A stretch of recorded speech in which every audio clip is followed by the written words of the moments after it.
Sarjana adalah kalau dia sudah sungguh-sungguh dan kesungguhannya itu amanah, dan amanahnya itu dipertimbangkan dan diperhitungkan secara tabligh sehingga kecerdasannya itu bermanfaat, kan gitu. Jadi sarjana Islam itu mestinya ukurannya adalah 4 sifat Rasulullah tadi.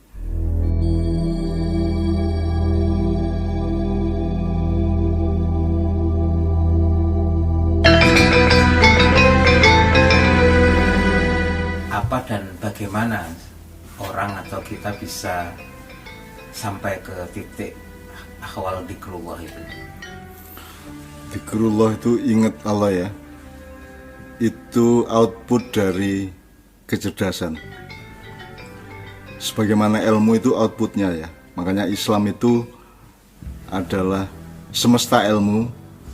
Tinggal kita mau menggali apa tidak, memetik apa tidak. Tapi Islam itu sendiri bukan ilmu karena dia sumbernya, dia mata airnya. Dan Islam itu sebenarnya dalam pembicaraan kita ini kita pusatkan kepada Rasulullah, kepada makhluk hidup dengan seluruh sistem kehidupan dengan darah daging, dengan urat saraf, jiwa, perasaan, hati, kalbu, apa segala macam dalam satu kesatuan yang utuh. Yang lebih dari Al-Quran. Kalau Al-Quran kan tidak ada darah yang mengalir, nggak ada hati yang berdebar, tidak ada kaki yang tersandung, tidak ada telinga yang mendengar. Bagaimanapun Quran bukan makhluk hidup. Jadi Rasulullah adalah kelengkapan yang luar biasa dari Al-Quran. Rasulullah adalah Quran yang hidup, Quran melaku nek cara Jawa. Jadi karena kita mengacu kepada Rasulullah, kepada Nur Muhammad, kepada makhluk yang paling disayang-sayang sama Allah dan paling dilus-lus ya, diuri-uri sebagai masterpiece-nya. Maka sekarang kalau kita ditanya soal dzikrullah itu sebenarnya kan tadi saya ingatnya itu output dari kecerdasan. Kecerdasan itu bukan pengetahuan, kecerdasan itu adalah satu getaran di dalam sistem sarafmu yang membuat engkau punya output, misalnya pengetahuan, ilmu, dan sebagainya. Tapi kecerdasan itu adalah watak keempat dari Rasulullah Muhammad SAW. Jadi yang pertama kan siddiq, kedua amanah, ketiga tabligh, keempat fatonah. Nah, fatonah itu sebenarnya kan ibarat sekarang kalau kuliah itu 1 tahun itu siddiq, kuliah siddiq, 1 tahun kuliah amanah, 1 tahun kuliah tabligh, 1 tahun kuliah fatonah, maka KKN-nya adalah kecerdasan itu tadi. Kita siap dengan kecerdasan, dan Anda ingat Allah itu karena Anda punya kecerdasan untuk mengingatnya. Anda punya satu mekanisme intelektual dan rohaninya sedemikian rupa sehingga hasilnya adalah Anda ingat Allah. Bukan ingat Allah sebagai pohonnya, tapi sebagai buahnya. Nah, tetapi di dalam struktur atau urut-urutan wataknya Rasulullah, Quran hidup itu yang nomor 1 kan kesungguhan. Kalau orang sekarang kan yang dikagumikan hebat, pinter, berkuasa, kaya, dan seterusnya, itu semua tidak ada pada Rasulullah. Tidak ada, artinya sama sekali tidak diutamakan. Yang diutamakan Rasulullah adalah kesungguhan hidup. Boleh kesungguhan berpikir, boleh kesungguhan cinta, boleh kesungguhan hati, boleh kesungguhan apapun, tapi pokoknya kesungguhan. Itu namanya siddiq. Jadi sodakoh itu adalah output dari kesungguhan manusia yang memahami bahwa dia membutuhkan saling memberi satu sama lain, maka disebut sodakoh. Jadi menurut saya sodakoh itu berasal dari satu famili siddiq tadi, sodakoh. Nah, sifat Rasulullah yang pertama kan bukan alim, bukan hebat, bukan aziz, bukan sakti, ya, tapi siddiq, yaitu kesungguhan. Saya kira kita bisa langsung bercermin kok. Saya kira bangsa Indonesia atau umat Islam itu kan kelemahannya kan soal kesungguhan. Ya toh, sholat tidak sungguh-sungguh menghayati sholatnya, adzan tidak sungguh-sungguh kreativitas untuk mencari alunan atau lantunan atau notasi atau apa yang kira-kira bisa tabligh gitu ya. Semua serba meniru, semua serba taklid, serba muqallid, serba membebek, serba kalau dalam sastra namanya epigon atau meniru-niru 100%. Ya adzan, ya qiraah ya. Nah, jadi ternyata kalau kita mau belajar dari Rasulullah, tanda keislaman kita adalah nomor satu kalau kita sungguh-sungguh. Makan sungguh-sungguh, masak sungguh-sungguh, beristri sungguh-sungguh, berkeluarga sungguh-sungguh, melakukan apa saja sungguh-sungguh. Sungguh-sungguh itu tidak harus tegang ya. Pelawak yang sungguh-sungguh itu kan bukan berarti pelawaknya terus tidak lucu, ya toh. Bermain sepak bola yang sungguh-sungguh bukan berarti dia terus tegang, dia tidak bisa ke kiri kanan oper bola. Jadi kesungguhan tolong dipahami secara tepat. Jadi nomor satu sidik, nomor dua amanah. Amanah itu adalah aplikasi kesungguhan tadi menuju kemaslahatan. Jadi saya bisa berlatih sungguh-sungguh untuk melakukan lemparan. Misalnya saya pemanah yang canggih, atau saya melempar batu dengan tepat, atau saya melemparkan bola basket masuk ke lubangnya, atau ada 50 meter orang di sana saya pakai kerikil tepat di kepalanya. Tapi kan tidak memenuhi syarat untuk amanah. Karena amanahnya batu tidak untuk dibenturkan ke kepala. Jadi amanah itu adalah moralitas dari output kesungguh-sungguhan. Kita sungguh-sungguh belajar, sungguh-sungguh hidup, sungguh-sungguh berkeluarga, sungguh-sungguh berdagang, sungguh-sungguh apa. Tapi outputnya, orientasinya adalah kemaslahatan. Sehingga kita amanah. Kalau enggak gitu, enggak amanah. Amanah itu artinya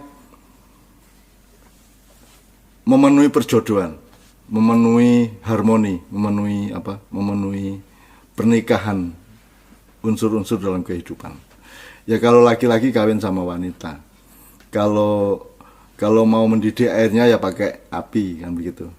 Kalau sambal bawang ya untuk sayur untuk sayur bening misalnya gitu ya. Tidak cocok sayur bening pakai sambal terasi umpamanya. Jadi itu semua adalah perjodohan-perjodohan atau harmoni-harmoni dari yang gede sampai yang kecil-kecil seperti sayur tadi. Nah, Rasulullah adalah orang yang sangat membangun harmoni dalam hidupnya. Tetapi ilmu tentang harmoni, pengetahuan tentang harmoni ini sangat jelas bahwa bahasanya bukan harmoni tapi amanah. Ya saya kira lombok campur tai kan tidak amanah namanya. Kan gitu. Atau apa? Nasi goreng kok dikasih sayur lodeh kan ya tidak amanah. Jadi amanah itu begitu luasnya. Tapi sebelum amanah harus punya yang diamanai apa, yaitu hasil dari kesungguh-sungguhan, sidik tadi. Setelah itu dia juga harus punya teknokrasi dan strategi yang disebut tabligh. Tabligh itu kita mungkin sudah amanah, mau bersedekah, mau menolong orang, tapi kita tidak tabligh, tidak punya ketepatan sosial. Misalnya kita punya lembaga dana, kita punya lembaga sedekah, kita punya lembaga duafa apa segala macam, tapi tidak kita sampaikan secara amanah dan tidak tabligh, artinya bukan itu yang memerlukan. Yang kita kasih itu tidak tepat untuk yang benar-benar memerlukan. Nah, oleh karena itu supaya bisa tabligh, sifat Rasulullah yang keempat adalah fatonah. Maka diperlukan kecerdasan. Nah, kalau kita tadi ngomong Islam bukan ilmu, tetapi dia adalah sumber ilmu. Dia adalah mata air ilmu. Maka mata air itu bisa dibuka, bisa dibancarkan, bisa digali, bisa dipancurkan melalui atau dengan alat yang namanya fatona, kecerdasan. Ya. Nah, zikrullah itu adalah output dari kecerdasan manusia. Kecerdasan itu salah satu disiplinnya adalah ingat tadi itu. Misalnya, ini improvisasi penyanyinya ke sini, maka gitarisnya punya kecerdasan untuk pindah grab misalnya gitu ya. Itu kecerdasan. Nah, setiap manusia harus mengasah kecerdasannya. Jadi sebenarnya kurikulum pendidikan Islam sebenarnya kan nurutin itu aja. Diajari anak-anak, diajari sungguh-sungguh, diajari amanah, kemudian diajari tabligh, kemudian akan ada hasil dari fatonahnya, kecerdasan. Jadi orang ingat Allah, zikrullah itu adalah paralel atau berbanding lurus dengan tingkat kecerdasannya. Semakin dia cerdas, semakin dia sering ingat Allah. Abu Bakar As-Siddiq memerlukan proses budaya atau kultural untuk ingat Allah, untuk dzikrullah. Kalau Umar membutuhkan peristiwa-peristiwa radikal dan tabrakan-tabrakan sehingga dia sadar Allah. Kalau Sayyidina Utsman bin Affan itu membutuhkan proses timbang-menimbang, proses-proses keseimbangan untuk menemukan Allah. Kalau Ali itu dia fatonah begitu saja. Dia punya kecerdasan yang otomatis, dia shortcut aja. Pokoknya apa saja hasilnya adalah zikrullah. Itu kalau Ali. Itu. Jadi Ali lihat langit ingat Allah, lihat daun ingat Allah, lihat anjing ingat Allah, lihat apa saja ingat Allah. Meskipun nanti ada proporsi amanah bahwa kalau di dalam kamar mandi Anda jangan menyebut Allah misalnya, jangan ngaji dan seterusnya. Itu soal tabliknya. Tapi soal sidiknya, kesungguhan tadi kan bekal dari kecerdasannya. Nah, Ali bin Abi Thalib adalah contoh dari manusia yang sangat cerdas sehingga Rasulullah menyebutnya sebagai babul ilmi. Zikrullah itu sebenarnya urusannya, dialektikanya dengan tingkat kecerdasan. Kecerdasan itu juga tidak bisa begitu saja karena dia harus punya infrastruktur yang namanya kesungguhan, terus tradisi untuk presisi terhadap amanatnya, kemudian terbiasa untuk menghitung tabliknya sehingga dia kecerdasannya akan sangat akurat. Maka zikrullahnya juga akan sangat lancip menuju menuju rohaniyahnya Allah SWT. Apakah Mbah Nun punya saran mengenai metode pembelajaran yang mengarah kepada kecerdasan itu? Di Ma'iyah kan kita sering workshop. Misalnya anak 10, satu orang yang pertama memilih satu kata, kemudian yang kedua meneruskan kata itu yang terkait, sehingga dia mengasah ingatannya, dan itu urusannya adalah tingkat kecerdasannya dan kesungguhannya untuk cerdas. Jadi misalnya rokok, asbak, abu, tembakau, sawah, menteri pertanian, dilarang merokok atau apa gitu ya, 10 orang. Itu salah satu contoh kecil aja. Di Ma'iyah kan kita sering workshop seperti itu. Nah jadi sebenarnya pendidikan Islam itu seharusnya dahsyat. Karena dia punya ukuran sendiri. Ukurannya ya Rasulullah tadi. Ukurannya sarjana adalah kalau dia sudah sungguh-sungguh dan kesungguhannya itu amanah, dan amanahnya itu dipertimbangkan dan diperhitungkan secara tabligh sehingga kecerdasannya itu bermanfaat kan gitu. Jadi sarjana Islam itu mestinya ukurannya adalah 4 sifat Rasulullah tadi. Kenapa tidak gitu loh? Masa nggak bisa kita bikin kurikulum yang seperti itu? Nah, masalahnya kurikulum itu kan pengajaran selama ini. Padahal kan sebenarnya kurikulum itu bisa berarti yang lebih luas. Bisa pendidikan, artinya apa? Tidak hanya taklim tapi juga tarbiyah. Tarbiyah atau takdib. Takdib itu memberadabkan. Atau kalau tarbiyah itu menjadikan kita terdidik terus-menerus untuk melakukan sesuatu dan untuk memutuskan sesuatu.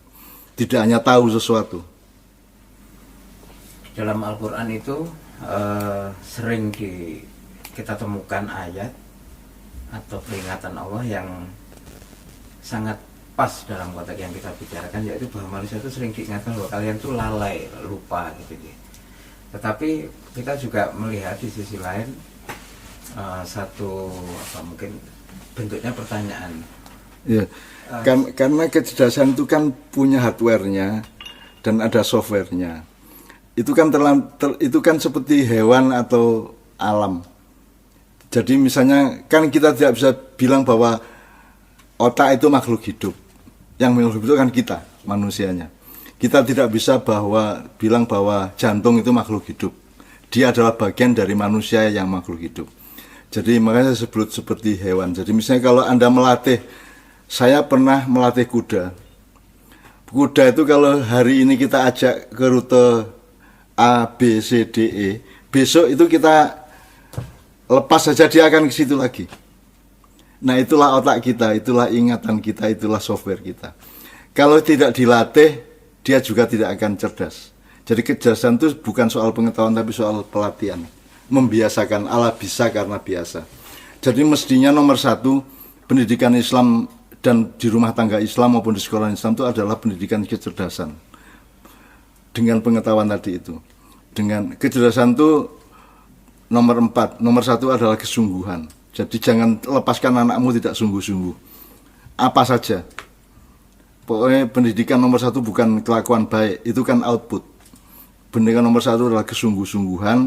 Terus punya orientasi dalam sungguh-sungguh itu untuk apa. Begitu untuk apanya tidak tercapai berarti tidak lulus sungguh-sungguh. Kalau sudah untuk apanya jelas, maka nanti ada metodologinya, ada teknologinya dan teknokrasinya. Bahwa untuk presisi menuju sesuatu hal itu kan ada strateginya, ada tekniknya, itu namanya tablik. Itu yang kalau di kalangan kaum intelektual disebutkan sebenarnya semakin intelektual seseorang semakin dia mudah dipahami kan gitu. Tapi kan sekarang terbalik, semakin intelektual semakin sukar dipahami. Kan rumusnya kan seperti zaman Marquesot dulu di Patang Puluhan, rumusnya bukan kamu sekolah untuk dipahami, kamu sekolah itu untuk memahami. Maka ketika Marquesot menginterupsi diskusi mahasiswa di Patang Puluhan, mereka kemudian terdiam semuanya karena Marquesot ngawur ngomongnya menurut mereka. Terus saya bilang, loh, kowe iki sing bagian sekolah, sing bagian pinter kok kowe njaluk dipahami Marquesot sementara kowe ora belajar memahami Marquesot. Kan gitu. Saya ingat kok sore-sore kok. Ada Mas Toto segala waktu itu. Jadi makanya Rasulullah kan tabligh itu artinya kamu profesor kayak apapun kamu bisa ngomong sama tukang becak dan dia paham. Gitu loh. Karena tingkat kecerdasanmu itu ditentukan oleh persyaratan 3 tadi, sidik, amanah, tabligh, baru fatona. Kalau kamu tidak akurat dan kalau mentang-mentang kamu sudah profesor doktor terus kamu tidak bisa dipahami oleh seorang petani di dusun, berarti kamu tidak melewati 4 tahap tadi. Oleh karena itu orang pinter adalah sebenarnya nek pinter jadi acuan ya. Orang pintar adalah orang yang seperti Nabi Sulaiman sama semut aja bisa dipahami kok. Sama burung aja bisa dipahami. Burung aja paham omongan Nabi Sulaiman atau apa yang dilakukan Nabi Sulaiman. Nah itu kan lambang intelektual. Sekarang kan enggak. Sekarang orang yang harus menyesuaikan diri kepada kaum intelektual, bukan kaum intelektual menyesuaikan diri kepada rakyat. Nah saya kira maknanya kan di situ. Kenapa maknanya sangat mudah dipahami, sangat membuat gembira sekian ribu orang setiap kali forum ma'iyahan. Karena kita bekalnya adalah sungguh-sungguh bermaiyah. Nomor 2, kita harus punya orientasi amanah dan tidak ada melanggar arahnya amanah tadi. Kemudian kita juga berpikir keras untuk supaya tabligh. Kan gitu. Kalau ada Mirel ngomongnya gimana, temanya apa, retorikanya bagaimana, kalau ada kiai ngomongnya gimana segala macam, itu semua kan tabligh gitu ya. Nah, kalau tidak terlatih, kalau tidak terpenuhi persyaratan untuk sungguh-sungguh sidik dan untuk amanah artinya setia kepada nilainya dan tidak terlatih untuk tabligh, komunikasi untuk komunikatif, maka kecerdasan kita juga tidak akan terasa. Nah, yang disebut ingat kepada Allah adalah kalau kecerdasanmu terasa. Karena kecerdasan yang mengantarkanmu untuk ingat. Masa kamu lihat kalau jengking tidak ingat Allah, berarti kamu tidak punya mekanisme kecerdasan. Kan gitu kan. Nah sekarang ini orang ingat Allah hanya kalau dengar adzan, kalau sholat di masjid, gitu kan, dan seterusnya. Maka sebenarnya pendidikan modern ini gagal dalam soal kecerdasan, gagal dalam soal fatona. Makanya Siratal Mustaqim juga tidak paham sampai sekarang. Seluruhnya itu Siratal Mustaqim, 4 tadi itu. Seluruhnya itu Siratal Mustaqim, jalan yang tidak mungkin lurus tapi berliku-liku, tetapi mustaqim, yaitu ditegakkan. Di setiap kelokan, di setiap belokan, di setiap tikungan tidak ada masalah, karena hidup itu memang berliku-liku. Tapi di setiap tikungan dan kelokan itu kamu menegakkan kebenaran Allah. Kamu menegakkan nilai yang sehari, menegakkan sidiknya, menegakkan amanahnya, menegakkan tabliknya, menegakkan patohnya. Kan? Itu namanya as-sirat al-mustaqim, jalannya orang yang menegakkan. Istiqomah adalah ketegaan, tegak gitu. Kira-kira apa saja yang kita semua para pembelajar ini perlu beres di dalam kehidupan ini, Pak? Sebenarnya kalau 4 tadi dicoba satu tahap gitu ya, 4 tadi, maka tidak ada pertanyaan mengenai apa, karena setiap apa mengandung apa yang lain, dan setiap apa yang lain selalu berangkat atau mengandung apa yang sebelumnya atau sesudahnya. Karena itu sifatnya dialektis, kafah namanya. Jadi bagaimana Anda mau membedakan manusia dan Quran? Wong manusia juga wahyu Allah, Quran juga wahyu Allah, alam juga wahyu Allah. Jadi kalau Anda menemukan alam, Anda harus mencerdasi dan mengingat manusia dan Quran. Kalau Anda membaca Quran, Anda pasti punya kecerdasan untuk mengingat manusia dan alam, kan begitu. Nah, itu kan seharusnya metode pendidikan tuh kayak gitu. Misalnya dibaca ayat, kue eling apa le? Kue eling apa? Kue sakarepmu ngomong apa iki ana ayat kaya ngene ngomong apa, itu untuk melatih pengembaraan dialektis dia itu. Selalu pendidikan itu indoktrinatif, barang jadi, bukan mengolah alatnya tapi menumpuk barangnya. Kan mestinya mengolah alatnya. Karena untuk mendapat hidayah dari Allah itu kan tergantung alatnya. Kalau alatnya cangkir ya kamu dapat secangkir. Kalau kamu sudah sarjana tapi jiwamu dan mekanisme psikologismu itu sak seloki, ya ente emang sak seloki. Mungkin bisa dijabarkan contoh-contoh latihan kecerdasan itu. Mungkin apakah contoh atau peta atau klasifikasi mungkin gitu. Ya. Jadi tidak mungkin orang melihat ke belakang tanpa ingat depan, tidak mungkin orang melihat ke depan tanpa ingat belakang. Jadi makot damat ligot faltandur nafsun makot damat ligot itu dialektika sebenarnya. Kalau kita disuruh melihat ke depan berarti kita punya pijakan di belakang, kan begitu. Nah, cuman itu tidak dipahami oleh orang yang tidak pernah mengasah kecerdasannya. Tidak mungkin dong ada belakang tanpa depan, tidak mungkin ada depan tanpa belakang. Jadi kalau ada perintah lihat ke depan, berarti juga harus ada kewaspadaan dan acuan ke belakang. Kan kira-kira ngono to.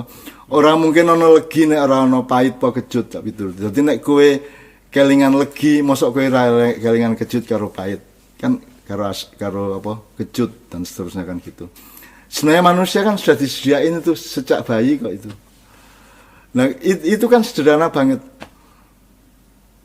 Masa kamu lihat orang kaya tidak ingat orang miskin? Masa kamu lihat orang miskin tidak ingat orang kaya?